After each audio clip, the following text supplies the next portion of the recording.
Welcome to the walk, day 19. This is one that I am going to try to get through without being too emotional. I tried to get most of it out before going on camera. So this one, this one's deep. This one's very, very personal for me. So I'm titling it Day 19, Stop Looking for the Perfect Moment. So we're into the 8th chapter of John now. So we're reading John 8, 1 to 11. Day 18 was about timing. Sorry, there was a gnat. Day 18 was about timing. Today we move into one of the most recognized stories in John. A woman is brought before Jesus after being caught in adultery, being caught in the act of adultery. The religious leaders aren't simply asking Jesus what he thinks. They're trying to trap him. But what Jesus does and what he doesn't do gives me a lot to think about. I usually read a few verses, but I'm going to read the entire section 1 to 11. It's not long, and it's all very, very relevant. So starting with John 8, 1 to John 8, 11. But Jesus went to the Mount of Olives. Early in the morning, he came again to the temple. All the people came to him, and he sat down and taught them. The scribes and the Pharisees brought a woman who had been caught in adultery, and placing her in the midst. They said to him, "Teacher, this woman has been caught in the act of adultery. Now in the law, Moses commanded us to stone such women. So what do you say?" This they said to test him, that they might have some charge to bring against him. Jesus bent down and wrote with his finger on the ground. As they continued to ask him, he stood up and said to them, "Let him who is without sin among you be the first to throw a stone at her." I'll read that one more time. As they continued to ask him, he stood up and said to them, "Let him who is without sin among you be the first to throw a stone at her." That's strong. Once more, he bent down and wrote on the ground. But when they heard it, they went away one by one, beginning with the older ones, and Jesus was left alone with the woman standing before him. Jesus stood up and said to her, "Woman, where are they? No one has condemned you." She said, "No one, Lord." And Jesus said, "Neither do I condemn you. Go, and from now on, sin no more." So that hits close to home. I'm 46. I've got 46 years of mistakes, bumps, bruises, bad decisions, and some really good ones in there too. But this hits close to home. I'm not an adulterer. I don't believe in that.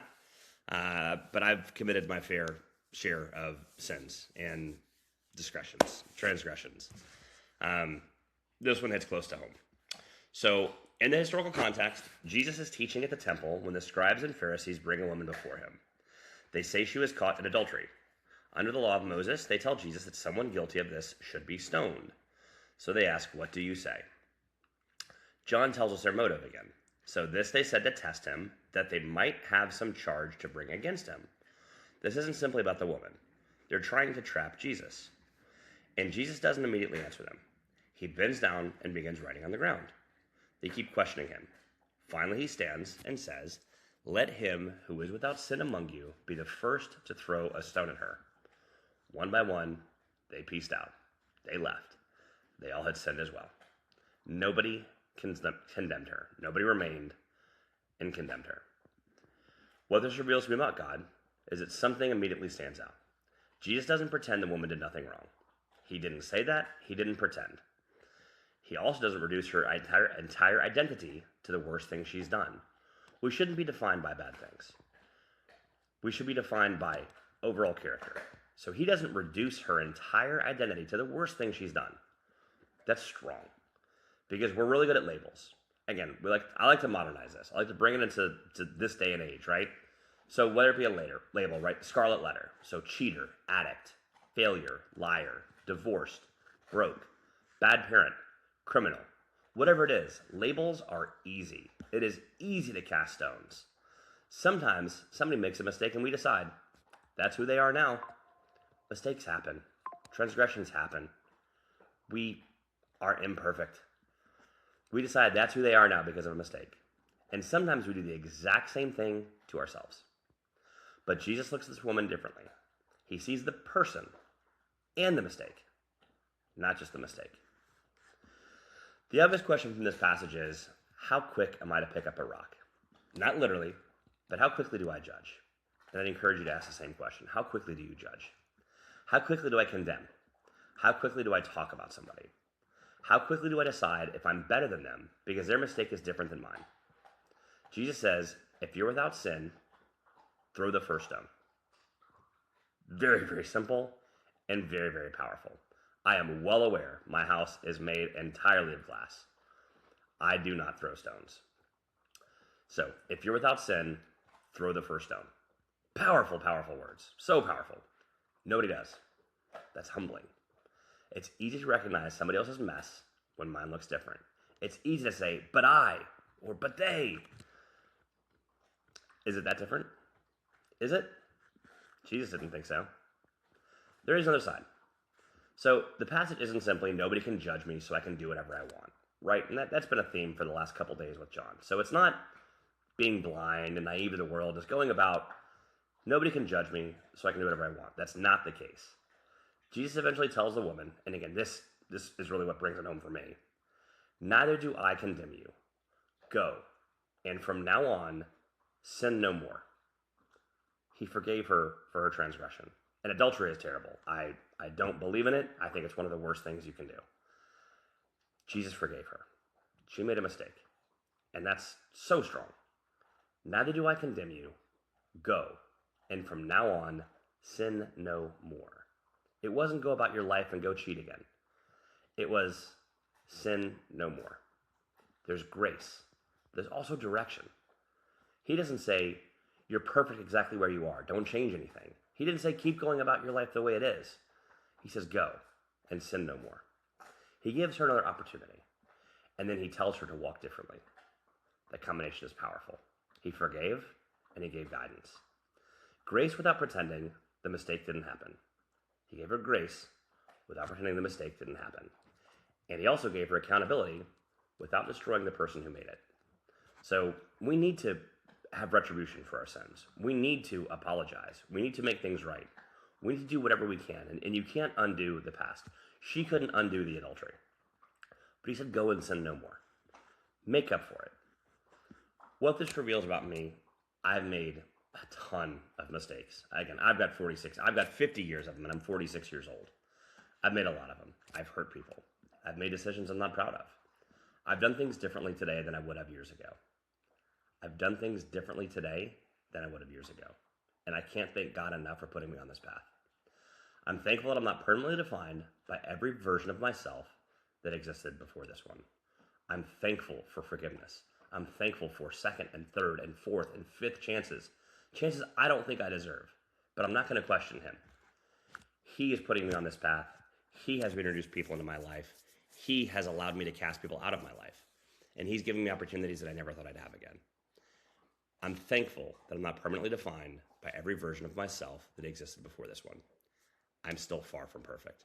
Again, perfection, don't chase it. Be the most perfect version of yourself you can be. If I want that grace, I have to be willing to extend it. That's harder. It's easy to say, man, I'm sorry, and move on, right? But what you did to me, you can't just apologize for. It's easier said than done. Not if you walk with him, though. So to expect that grace, you have to be able to extend it as well. Do unto others. Extend them grace and hope they extend you the grace back. It's a harder thing to do. We usually understand the context behind our own mistakes. It was why, and there was a reason, and there's always a justification, right? We get it. It's personal. Well, it probably was for them too. We know why we did what we did. We know why. We know what we're going through. We know the circumstances. But when somebody else screws up, we often only see the action. Maybe that's why grace is so difficult. We don't know the circumstances behind it. We don't know the why. I'm not going to get into examples of adultery or why or anything like that. Again, I don't believe in it. I think there are so many options before that. And I hope the audience is the same way. Because you give your faith and your loyalty to somebody. So anyway, it's easier when you know the justification for your transgressions, and somebody else, you only see the actions. You don't know the why behind it. Give them grace, and hopefully you get it in return. So who am I still holding to the worst thing they've ever done? So I script these out. I answer a lot of my own questions. I don't always answer them here. Um, I don't think I am anymore. I've had some stuff done to me, and those people I just don't have in my life anymore. Um, if they apologized, I'd welcome them back in. I don't think I'm holding anybody to the worst thing they've ever done. Um, I think that I give grace, but I'd encourage you to ask the same thing. Is it a family member? Is it a loved one? Is it a friend? Is it an ex-coworker? Who are you holding to the worst thing they've done? Do you think they're sorry? I don't know. It's a tough question, but the answer can be uncomfortable. And again, here's where we need to be honest with ourselves in the answers. The questions can be tough to ask, but the answers, look yourself in the mirror. Look in the camera on your computer. Look into space and answer yourself honestly. It's uncomfortable, but God, it helps you grow so much. He knows it does. Maybe they hurt me. Maybe they betrayed me. Maybe what they did genuinely was wrong. Grace doesn't mean pretending it wasn't. Forgiveness doesn't necessarily mean restoring every relationship exactly as it was. But am I carrying the rock around anyway? Do I pick up the rock in order to cast? Waiting for their opportunity to throw it?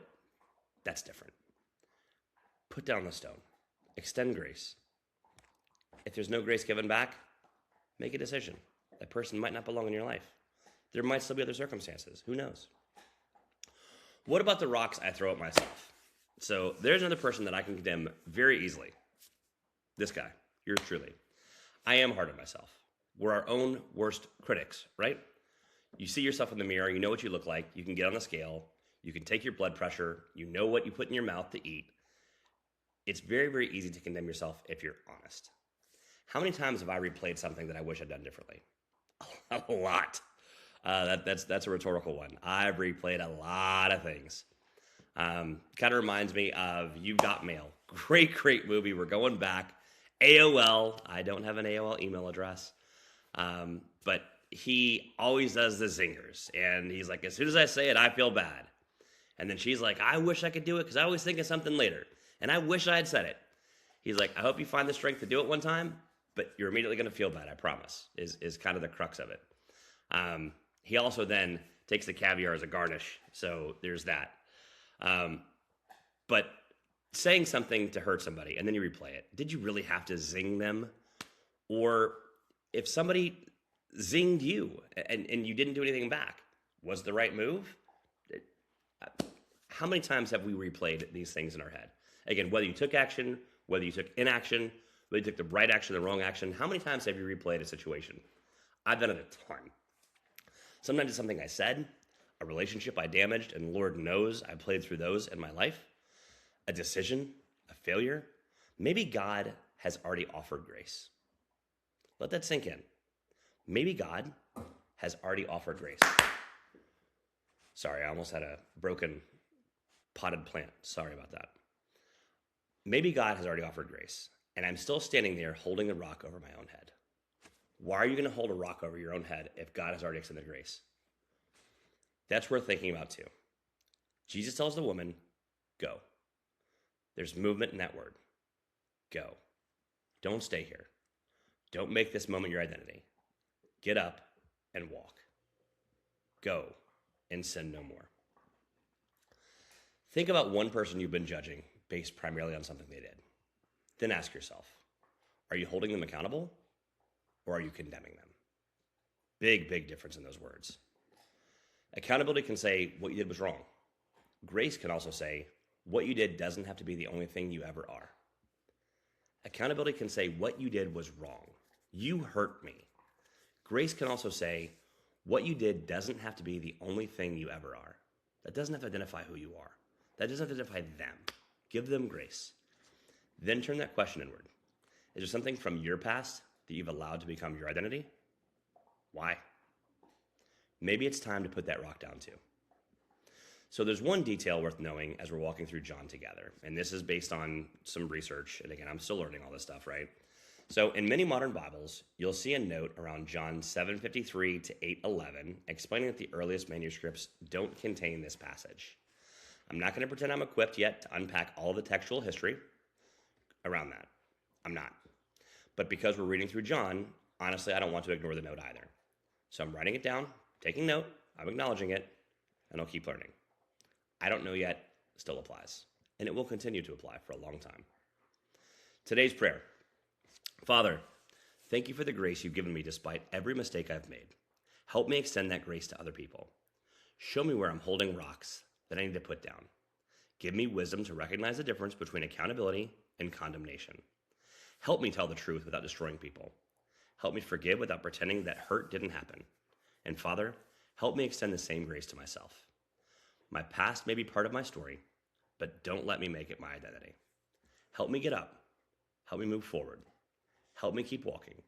In Jesus' name, amen.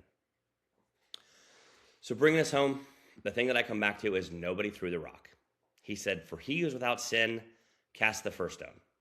Nobody threw a rock. Not because the woman's actions suddenly became right, but because everybody standing there had their own story. They had their own failures. They had their own sin. None of them cast the rock.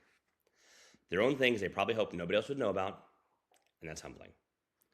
I don't want Forged in Faith to become me sitting behind a camera telling everybody how they need to live their life. That's not for me to do.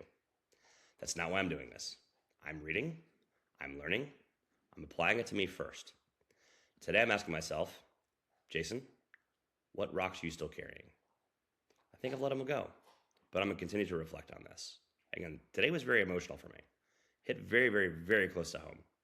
Up to this, the first 7 chapters of John were walk, relationship, meeting a woman at a well, taking care of the men that hadn't been able to walk for 38 years on the Sabbath and getting persecuted for that, meeting the disciples in the Sea of Galilee on the way to Capernaum. A lot of it was about the walk. It was about the journey. It's about getting to know him and be willing to walk with him and having an open heart. This one was a real personal reflection because, again, I've made a lot of mistakes in my life. Now, up until about 6 months ago, I used to say there were a lot of things that I'd want to change in my life. Good friend of mine put it in perspective for me. If I changed anything, I don't know where I'd be. Maybe it'd be better off, maybe it'd be worse. But I'm not going to change a single thing about where I am today. I have God with me, and I am more blessed. I have a better outlook. My life is better than it's been. At 46 years old, I'm proud to say that. So I wouldn't change a single thing about my past. Wouldn't change it. So I'm asking myself, what rocks are you still carrying? Against somebody else, against myself. Maybe some of them need to hit the ground. You need to list that as well. So viewership, what rocks are you still carrying? Is it against you? Is it against somebody else? Maybe it's time to put those down. Today's step, find one rock. Maybe it's resentment towards somebody. Maybe it's judgment. Maybe it's something you've refused to give yourself permission for. You've refused to forgive yourself for. Name it. Be honest about what happened. Accountability still matters. It's not that it didn't happen. You can't undo things that happen. Accountability still matters. Then ask, do you need to keep carrying this? Do you need to keep carrying it, or can you put it down? If the answer is no, put the rock down. You can't change yesterday. You can't. It's impossible. But you can decide how you walk tomorrow. That's day 19. Thank you for watching, and keep walking.